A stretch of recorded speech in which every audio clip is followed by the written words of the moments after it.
It's our NFL Draft Cleveland Browns special. We talk Browns news, draft choices, mock drafts, draft prop plays, all coming up right now on the Sick Podcast with Andy McNamara. Turn up your volume. Because you're about to listen to The Sick Podcast with Andy McNamara. The sickest Cleveland Browns podcast. Cut back by Chubb. He's to the 10. He's still running to the 5. He dips outside left. He's going in. Touchdown. What a run. Nick Chubb. It's going to be sick. All right, everybody. It is NFL Draft Week. How are we all doing? Make sure to click the notification bell, subscribe, share the link. Let's have some fun together. Follow us on Twitter at AndyMC81, at SickPodBrowns on Instagram, at AndyMC Sports. We got a big draft show for you, baby. Now, you know I usually love the draft. A little different for Browns fans this year, but there's still a lot to get to. So we'll get into some Browns news, AFC news, all the NFL draft. Russell Brown from NFL Draft Expert put out his huge, big old NFL draft package for free right now. That is up right now. We're going to chat with Russell a little bit later on. But first, we go to my guy from ESPN Cleveland, host, producer, Chris Oldak. Chris, how you doing, buddy? I'm doing great, man. Thank you for having me. Appreciate the time. Absolutely. Hey, always good. We met a bunch of years ago, so great to have you on. And listen, I know you were admiring my draft day shirt before we went on the air. So the movie Draft Day, as most people I'm sure know about the Cleveland Browns, for me, an annual tradition. Yep. So it's the night before the draft. What better way than to get ready for the draft than watching the Browns knock it out of the park, so to speak. Sonny Weaver Jr. eating pancakes, David Putney. It's tremendous. So I got this shirt on the day of, it was a release of the movie. So they gave out a shirt with the ticket and a Kevin Costner draft day coaster that you can make the little football game out of at the back. I haven't, but that's a rare. I wonder how much this will go for, Chris. What do you think? Hang on to it for about another 10 more years. The movie will continue to be a cult classic, so to speak. Right. But I've never seen the coaster. I've seen the movie posters. I've seen a few other T-shirts, kind of like the one you got on, but I've never seen the draft day coaster. So I think you got to hang on to that one. I think you're right. Yeah, it'll be like the Christmas story. It'll age well with time, right? It'll be exactly great. It's so funny because that movie, if I'm not mistaken, I believe, it was like Lombard. Joe Banner was in it. Joe Banner was at the very end. Yes. And I think he was fired. I think he was fired by the time the movie came out, if I'm not mistaken.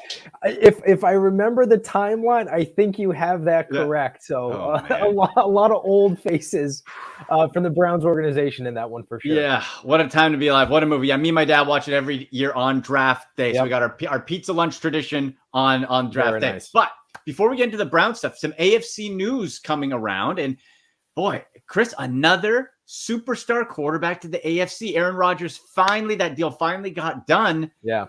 And now we add Aaron Rodgers to Joe Burrow, to Trevor Lawrence, to Patrick Mahomes, to Josh Allen. We just keep going. The list goes on and on. Right? So when we mix in DeSean Watson, still to be told, hopefully he gets back to what he was. But as Browns fans, how should we feel about that with another big name coming into the conference? There's a lot of mixed emotions, I think, when we talk about DeSean Watson. And I know a lot of the talk right now with him is just where he ranks in the AFC. And you name some of the guys. And it's pretty crazy to think that one of those big names is going to be left off the list this year in terms of teams that make the playoffs. Like a big-time, big-name quarterback between Mahomes, in no particular order, Mahomes, Allen, Burrow, Lamar, DeSean, Trevor Lawrence, Joe Burrow, one of Justin Herbert. Justin Herbert, thank you. Yep. One of those guys, because there's only 7 spots, so one of those guys is going to get left out of the playoffs. For a lot of Browns fans, though, I know there are some who are gung-ho that DeSean Watson is going to return to form, and all the Browns fans hope that's the case. I do, though, think there are just a lot of Browns fans, myself included, that think he can get there, know it's in there somewhere because he's not coming off injury. He was just rusty because the 2 years that he had off. But for me as a Browns fan, and I'm a little younger, I'm only 34, so most of my Browns fandom life has been misery. And so for me to just jump out there and say, oh yes, he's going to return to form, I believe it? Yeah, but there is a big part of me that has to see it first. And I hate being that way, but I think for most Browns fans, that's just the reality of the situation. Well, Chris, we've seen false prophets before, right? We had the Johnny Manziel with the money, right? We had even 2007, Derek Anderson. Like I'm sorry, I bought in him, Braylon Edwards. I was like, let's go, Super Bowl. I mean, every year anytime the Browns drafted a quarterback, it was, hey, this is the guy. I remember I think either a junior or senior in college when the Browns drafted Colt McCoy, and I'm like, this is the guy. He's the winner. At that time, it was the most wins in college football history. Now, to his credit, he's still in the league. He's a backup, but he's made a hell of a career for himself, but he just wasn't the guy. And so I think that the scars of Browns quarterbacks past play into it. But look, we all know it's obvious that the talent he had and the talent he showed in Houston is by far the best talent we've seen post 99. Like we'll stick in kind of that modern Browns era. So there's a lot of hope that DeSean Watson last year in those 6 games, he showed glimpses. The hope is that he shook off the rust, and then this year he can be the guy because, and I'm sure we'll talk about it here, but it's very different for the Browns and Browns fans with this year's draft because there's no number 1 pick, there's no first round, second round pick, but the first round pick this year is DeSean Watson, and I think what Browns fans need to remember is that we already have our first round pick this year, and he wears number 4.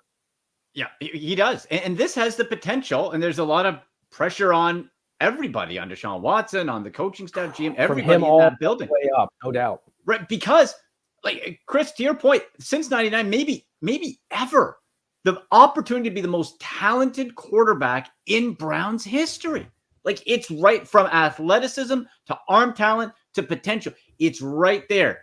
Question, of course, is can he do it? And that's right. And that's the great unknown. And it's funny because the more we talk about it, no matter what angle you talk about, I remember when Jim Schwartz was hired, the angle was, the Browns defense was very underwhelming, very disappointing last year, but it doesn't matter about the scheme and what he does because ultimately it comes back to DeSean Watson and how he plays.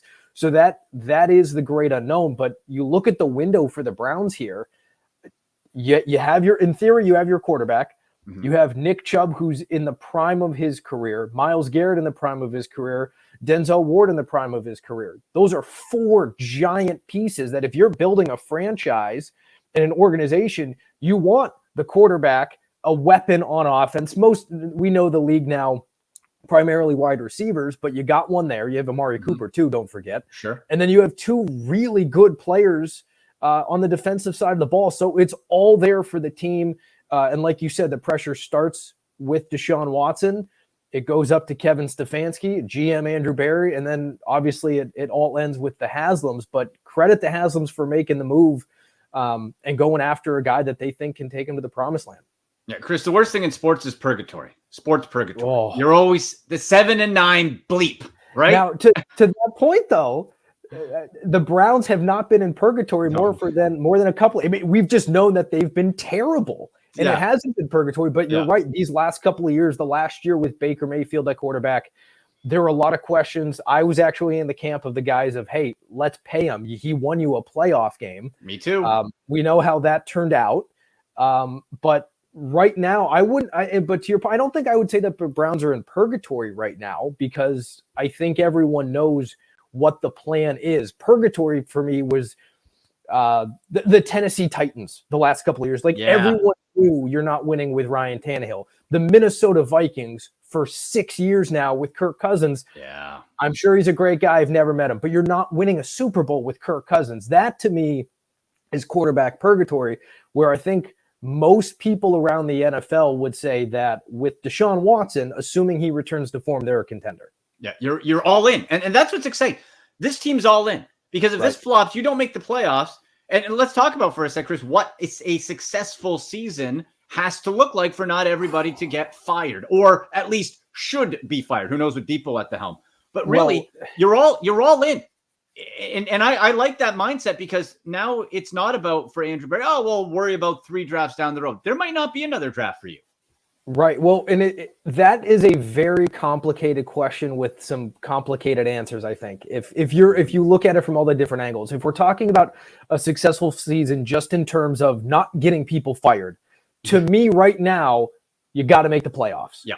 Because are there circumstances of someone could get injured and all, like yes, that's a given that could happen. But if we're just talking as black and white as we can on the day before the draft, Browns have to make the playoffs. Whether you win the division or not, I think everyone is hoping. Now, odds are they're not going to, because they've never won the division since it's been called the AFC North. Yep. So in that case, you probably would assume the Bengals are going to win the division. So then you look at yourself as a wild card, but we talked about it. Aaron Rodgers now in the AFC, like the AFC is loaded. Yeah. And but everyone knows that in order to prevent a change at the helm again, Watson's not going anywhere. We know that. So the next one on the list is head coach Kevin Stefanski. And to me, if they don't make the playoffs, he's going to be gone. And look, you could split. Well, what if it's 9 wins? What if it's 10 wins and they don't make the playoffs because of tiebreakers? To me, right now, if they don't make the playoffs, there's going to be changes. Yeah. 2 words, no excuses. You have the full offseason. There's no COVID. There's no whatever. There's no drama outside. You get to customize the offense now to DeSean Watson. Sometimes people don't talk about that enough, Chris. He came into a Jacoby Brissett on the fly, but now there's no excuses. You build around that now. So if this doesn't go well, you're right. I think the coach has got to flop and go. Now, we look at the draft here. Is there, being in the 3rd round, to pick an actual guy is almost impossible. Sure. But is there a position? Is there a guy, like, to me, a Zach Harrison out of Ohio State, if he's sitting there, I'm a Buckeyes guy, so I love it. Sure. I think a guy you like? Yeah, to me, it's still on the defensive side of the ball, because if you take a step back and look at the Browns on offense, all you'd really be doing is adding depth. Mm-hmm. I mentioned DeSean Watson was the Browns' 1st-round pick this year. Elijah Moore was the Browns' 2nd-round pick. That's what they traded to acquire him from the Jets. So in theory, you can kind of talk yourself into the Browns have already made a couple of picks, and they've addressed the offensive side of the ball. But with Jim Schwartz, I think the big thing this year is addressing the defensive side of the ball. And like you said, it's so hard to pick a guy in the 1st round, let alone the 3rd at 74 overall, which is when the Browns make their first pick. So it's tough to say this guy. But for me, I think the Browns have, I guess you could use the term luxury at that point, of best available defensive player. Mm-hmm. I don't think it has to be the secondary. I like the addition of Juan Thornhill. We'll see how he fits in Schwartz's system. I would go either defensive tackle or linebacker, 2 positions. We saw last year the linebacking room just got decimated by injuries, and it really, that was the start of the downward spiral, I thought, for the defense. But either one of those positions, defensive line, linebacker, to me is what I would be targeting if I'm GM Andrew Berry. Well, you're super thin at pass rusher, at defensive end as well. And we have to remember, too, there's still that kind of 3rd wave of free agency after the draft. I would get Frank Clark today. I would get Frank Clark. I don't care. No doubt. Sign me up for that, too. Yeah. Let's go. Your 2-year deal. Come on. Prove it deal. You're done. Yeah. But on that side, the problem is it's a really top-heavy class of edge rushers. So, like, Chris, we're going to see probably 6-7 edge guys go in the 1st round. And then when you get to that 3rd round, yeah, you're right. I think it depends. Is there a tackle? Is there somebody really at that point you want somebody maybe with a real strong skill set, but not a complete player? Maybe he's a 3rd down, pin the ears back, go get the quarterback, but he can't stop the run. But he's coachable. That type of guy. Right. I mean, you're going to find guys in the 3rd round with talent. Like, look at the Browns last year. They got MJ Emerson, who I thought had a really solid rookie year for a 3rd round pick. Was he perfect? No, but for a 3rd rounder, for him to contribute the way he did, I thought was really, really good, and a nice job by Andrew Berry. But that's what they have to balance, I think, is who is the project versus who's the project with the upside versus who's closer to a finished project, but already probably closer to their ceiling. And really in the 3rd round and later even, it's so tough to find that, but that's where the pressure is going to be on Andrew Berry, because this year and next year, without those 1st round picks, he's really going to have to hit, because most of their starters are set.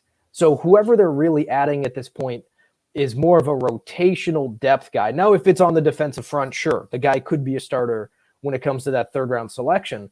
But to me, it's who are these guys that they can find and plug in who can contribute, even though it's tough to do in the third round and later. And later, for sure. But teams do it there's Pro Bowlers out of there every year. Maybe the Browns every year. Right. You know? I mean, look, we point to the obvious is Tom Brady being the 199th pick. That's the dream of finding a guy like that. Donovan Peoples-Jones, though, was a nice pick by Andrew Berry in the 6th round. Antonio Brown, before he kind of flamed out of the league, he was right. I mean, but he was a 6th round pick. And so there are talented guys in the later rounds of the draft, but the pressure is all on Barry to find those guys. In conversation with Chris Oldak from ESPN Cleveland. Chris, last one for you here. Now, on the Really Big Show, Monday to Friday on ESPN Cleveland and thelandondemand.com. I'm a day one subscriber, by the way. Listen every day on the app. Love it. You're known as OG Pa and Parlay Pa.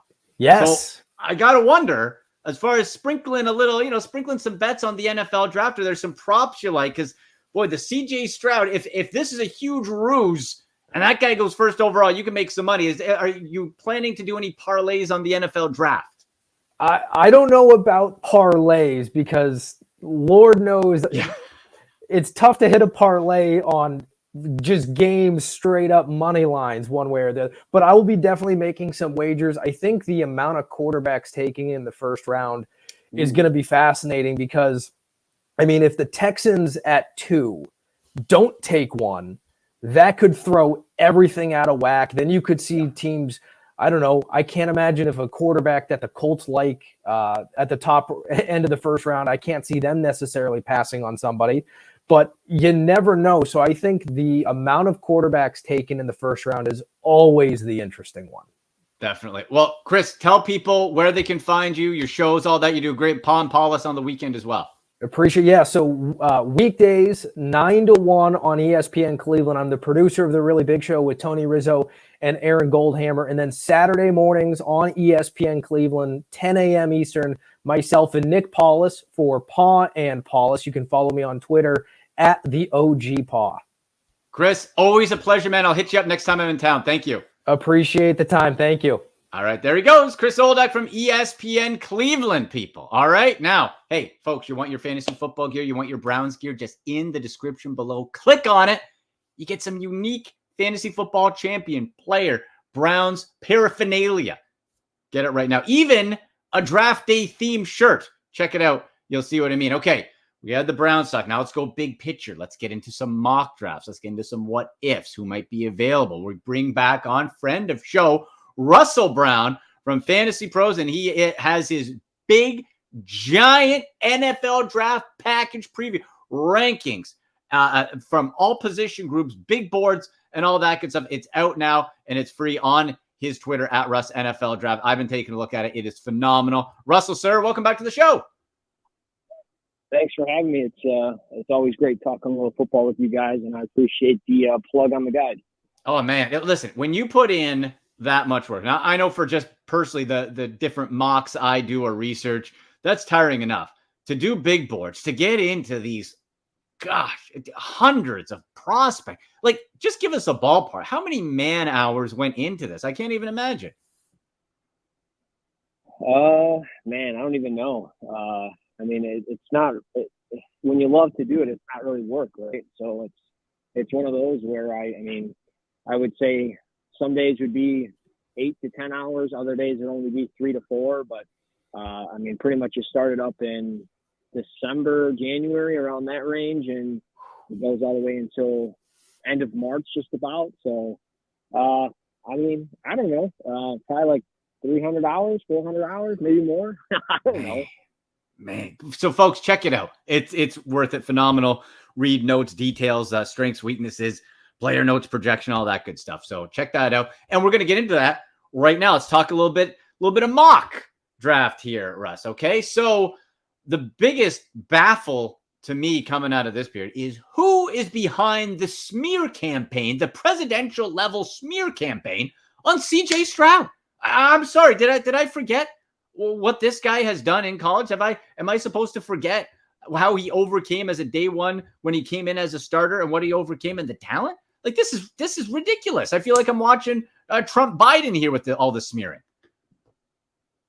Yeah, it's interesting. I feel like this happens every year, and maybe it's an agent kind of doing this, or maybe it's just, the fact that he's represented by the same agent of DeSean Watson, and maybe that's left a sour taste in a couple of teams' mouths or just a couple of people's mouths, and they're like, hey, we're gonna go ahead and try to bash this guy to move him down the draft board, or a team is trying to get into position to get him, so they're kind of bashing him to get in position to get him. But at the end of the day, there's a lot of intrigue with him, and I mean, he's such a talented passer and quarterback, and I feel like if there's a team that makes the most sense for him, I think the Colts are just that team. I'm totally with you. I think it's fool. I wish that Frank Reich in Carolina were in on CJ Stroud, because I think the coaching job he could do with CJ Stroud would be phenomenal, because he has all those tools. I love Bryce Young as a person. The video, I'm sure you saw it, Russ, where he totally disarmed the conversation from everyone's like, oh, people say you're short, expect him to get mad. He's like, that's sports, man. That's entertainment. I get it. I came away from that thinking, man, I like this guy. I want him to do well. But damn it, Russ, I can't get over. He's generously listed at 5'10", and he's slim.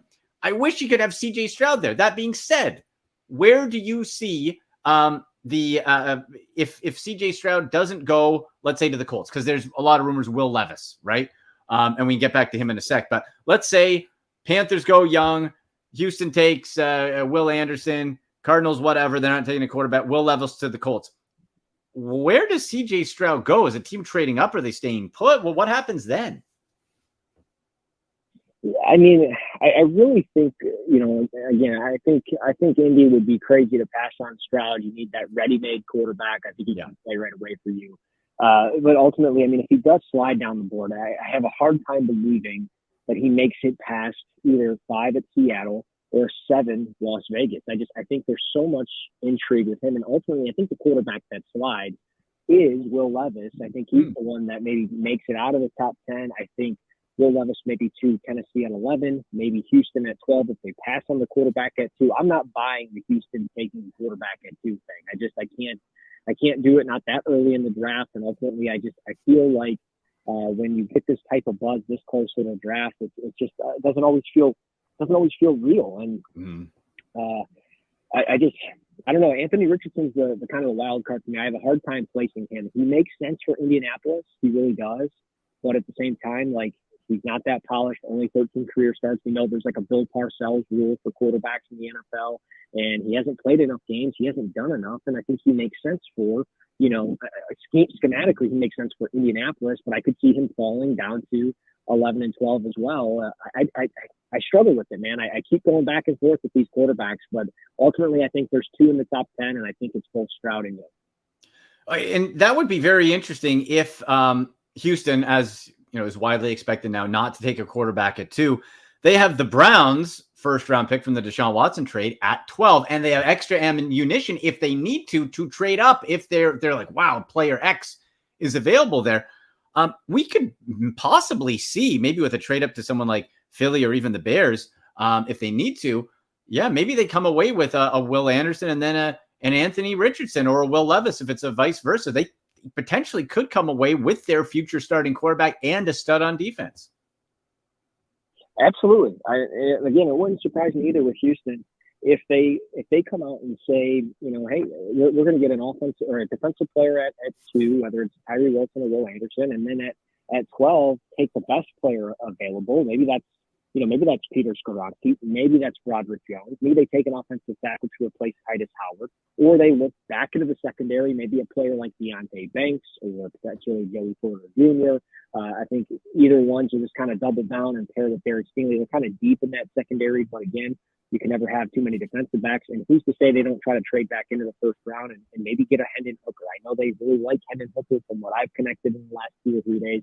So maybe there's a chance there. And a team like Buffalo to maybe trade out would make a lot of sense. So we'll kind of see how that plays out. But I mean, Houston not coming away with a first round quarterback, I'd be a little bit surprised.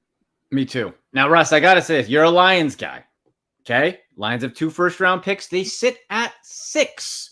Jared Goff, fine, professional quarterback. However, somebody drops that they like. Am I nuts to think the Lions could take a quarterback at 6? Like if someone if for whatever reason CJ Stroud gets past the Colts, if I'm the Lions, I am sprinting to the podium saying, I'll take that guy and then I'll get whoever else back at 18. Yeah, it's possible. I mean, it really is. I know they've done some homework on the quarterbacks for a couple of weeks now. We've heard a lot of rumblings that they really like Hendon Hooker. I don't think that they would take him at 6. Maybe they'd consider him at 18. Maybe a slight move up to get him, or maybe even a move down to potentially get him if they can pull that off. But yeah, I just don't see them doing it. I just feel like this organization, this front office, is committed to CJ Stroud. They like what to Jared Goff. They like what he provides with the offense.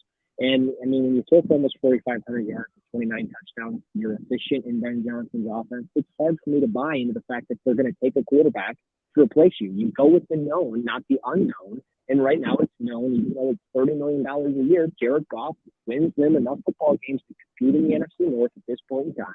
And he's a guy that can operate the offense.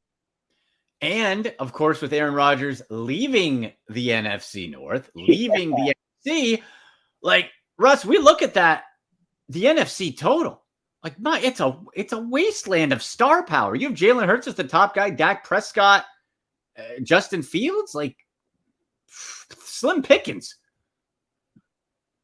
Yeah, no question. I mean, I think the division's very much up for grabs. I think it gets really interesting. But at the end of the day, I think they're going to try to get into that win now. They're going to try to add as much talent as they can around Jared Goff and the defense, and they're going to try to go all in on this window that they might have as far as the Packers maybe in a small rebuild. So let's talk Cleveland Browns here. No first-round pick, no second-round pick. We got 2 picks in the 3rd. Now, again, just like with Chris previously, and myself, to actually go and pick a guy is so difficult because who knows who falls, etc. But from a position group, specifically front 7 for the Browns, still very thin at pass rush. Still, you could add depth defensive tackle. You could add at linebacker, a safety possibly as well. But to you, when you're looking at that spot, who might be a grouping of guys or sort of that level that could drop to the 3rd round that might be there? As an Ohio State fan, I'm hoping Zach Harrison might be that type of guy. Somebody who has the talent, has flash, but hasn't necessarily put up the gaudy numbers to be a first-round pick. Who kind of jumps out to you in that 3rd round range for Cleveland? Well, I think Isaiah Foskey from Notre Dame makes a lot of sense. And I think he is somebody that if he can get there, that would be, I think, an ideal fit for them, just simply because of the length, the kind of the speed and power that he plays with. He's my 68th ranked player, 44-inch arms. He had a 34-inch vertical.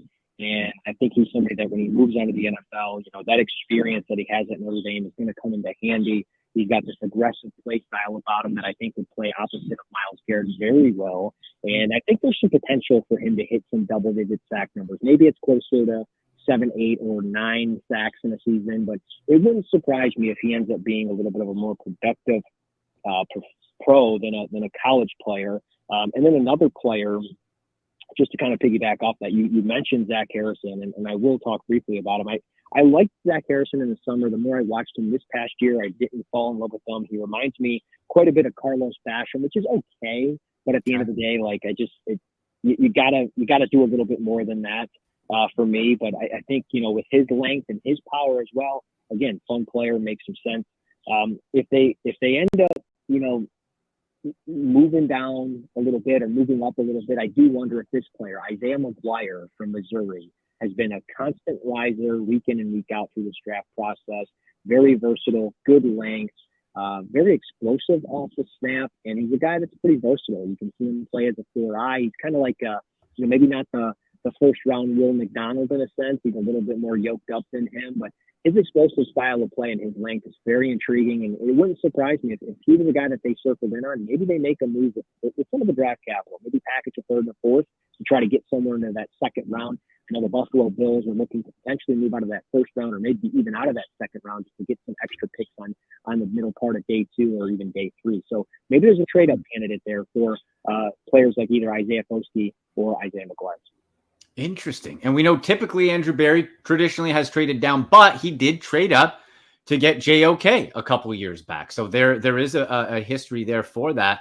And you're right. You look, you got 2/3, you got 2/4, you got a lot of later picks too. So if there's a guy in a Browns team that is in a win, has to be in a win now situation and mindset, that would make a lot of sense to move up to get someone of that caliber. What about like a Yaya Diaby? First of all, super fun name to say. Lots of fun. But the guy balled out last year. What did he get? 9 sacks? Like, I don't – is he someone that you think could fall to the third, or is that a trade up you have to go back into the second round to go get him? I definitely think it's possible. He wasn't a player that I watched too much in depth. Just like the game that I watched of him, I was really intrigued with his length. He had really long arms, and I thought he was pretty explosive. But he was a guy that, at the end of the day, I couldn't get a full evaluation on him. But when you come in and you run in the 4 or 5 range, and you have almost a 40-inch vertical, and a guy that, it feels like he's gotten consistently better throughout his career, especially in 2022.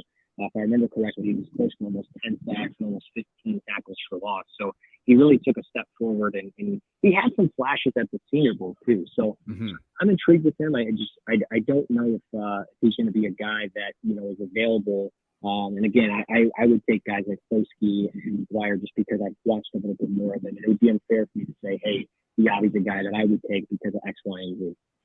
Right. And there's always that risk. Is he a one-hit wonder? Why did they flash? What happened beforehand? So interesting players to watch there. Russ, who is a riser and a faller for you in this draft? Someone, and you can pick, first round, any round you like. Somebody you think climbing up that board that is likely maybe to go a little bit higher than initially expected. Who's someone that, maybe there's some hype around, but could drop? Yeah, I think when you look at Devin Witherspoon out of Illinois, I think he's really intriguing as a potential top 5 pick in this draft. It's not talked about a lot. He's commonly mocked to the Lions at 6 or even the Raiders at 7. I think keep tabs on the Cardinals at 3. I know they like him. I've had multiple sources really into Monday and Tuesday talking about how talented he is and how teams really liked how he interviewed. He ran the 4.42, kind of his personal play. When you look at the Cardinals depth chart, man, is it bad at corner. And, they've got 2 guys, one Antonio Harrison, if I remember correctly, or maybe it's Antonio Williams. Either way, I don't know. I know a lot about these guys. I don't know who that player is. And then you look at Marco Wilson, he's been a liability, 96 receptions, 1,000 yards, 11 touchdowns given up in 2 years. They need something there. They traded away Byron Murphy. I think when you look at this guy, you look at a player like Witherspoon. Last one for you here, Russ. What's the deepest part of this draft class? What's the deepest position group to you? Yeah, I think corner makes a lot of sense. It's a deep class. I think you can find a ton of talent. Witherspoon, Gonzalez. You look at, potentially Emmanuel Forbes, Deontay Banks, Willie Porter Jr. There's a ton of different guys. So I think, you can find them, kind of a dime a dozen in every round. Cornerback. Yeah. Cornerback. Their edge as well, I think, especially first round heavy. All right. If we're doing prop play, okay, we got our buddies at Betfred Sportsbook. Okay. You can lay some NFL draft prop plays there. Link in the below, folks, where if you're in Ohio, you get the bonuses, you get the entry to prizes, all there. Just click on the link for prop plays. How many quarterbacks? If we're taking an over under on QBs, is 5 the magic number? First round? Yeah, I think so. Again, maybe if it's set at 4.5, I'm taking the over. Again, it wouldn't surprise me if 4 only go, but I would say 4.5, and I'd take 5. It seems like Hooker's he wasn't necessarily on the first round radar for me early on, but it seems like he's really been rising. Yeah, oh yeah, absolutely. And again, the Texans could be very interested in him. Teams like, potentially the Ravens, the Lions, the Vikings. I think there's enough teams in this first round that makes sense for a guy that's coming off an injury and a little bit older, but he would make sense for a team as that 5th-year option. There you go, folks. If it's at 4.5, take the over. Okay, 5's the magic number. Russ, tell people where they can get your guide, where they can get your NFL draft content. Yeah, you can find me on Twitter at Russ NFL Draft. Just football, NFL stuff all the time, NFL draft stuff all the time. So you can find the draft guide on fantasypros.com. There's an article about 3 or 4 underrated players that I didn't get to get a full evaluation on, but I go into detail about them off the 2 games that I watched of them. And in there is my draft guide. It's a downloadable PDF. It's best on your computer, but it's free to download. So enjoy it. And I appreciate you always letting me come on and talk to you. Oh, Russ, I absolutely love it, my man. I enjoy the draft. Look, just channel your inner Sonny Weaver Jr., buddy. I'm holding up the coaster from Draft Day here, from the Draft Day movie, and wearing my Draft Day shirt. So eat some pancakes and have some Sonny Weaver Jr. Good luck tomorrow. I appreciate it. See you, brother. Talk to you later. There he goes, Russ Brown from Fantasy Pros and the NFL Draft Guide. What's your favorite line from Draft Day? Okay, there's so many for me. I know. And listen, full disclosure, if this was not about the Browns, the movie itself, not great. Okay? Let's be fair. But it is, and I love it. I like when it's right near the end, and Kevin Costner / Sonny Weaver Jr. is talking that the villain, the Seattle Seahawks GM, he's like, let me know your answer, you pancake eating bleep bleep. And he wants David Putney, Devontae Mack, no matter what. By the way, that shirt, Devontae Mack, no matter what shirt, is in the show shop right down in the link. You can check that out. Click on it. Get your Devontae Mack, no matter what shirt. Who do you want no matter what for the Browns? Not a first round or second round pick. So it gets a little tricky. There's not necessarily going to be the same passion as far as I got to have that guy. But if they're available in the third round, Browns fans, or anybody watching, who's the player you want no matter what? If you were Sonny Weaver Jr. from Draft Day and you were writing with that Post-it note in your pocket, folding it up, whose name would be on it? So-and-so no matter what. Leave a comment below. Hit us up on Twitter at AndyMC81, at SickPodBrowns, on Instagram at AndyMCSports. For me, Zach Harrison, strictly because he's an Ohio State guy. Is he going to be that good? I don't know. His ceiling's probably a bit lower. So I'd say Zach Harrison or Yaya Diaby if he's there. But I think Zach Harrison more likely. So I'm going to write down Zach Harrison no matter what if it's day 3. Who do you got? Who's your no matter what? Let me know. We'll be back with a special Monday draft recap show. See what the Browns did. Did they trade? Did they stay put? Who'd they take? You like, you don't. So make sure you're following along on social media. Click notifications, subscribe. We always appreciate that. Leave a comment and share the link. It's draft week, folks. Have a lot of fun. Eat your pancakes. And we'll see you Monday on the Sick Podcast with Andy McNamara. Go Browns! And that's a wrap. Hope you don't miss us too much until next time. Follow the Sick Podcast with Andy McNamara on YouTube, Instagram, Facebook, Google Play, and Apple Podcasts.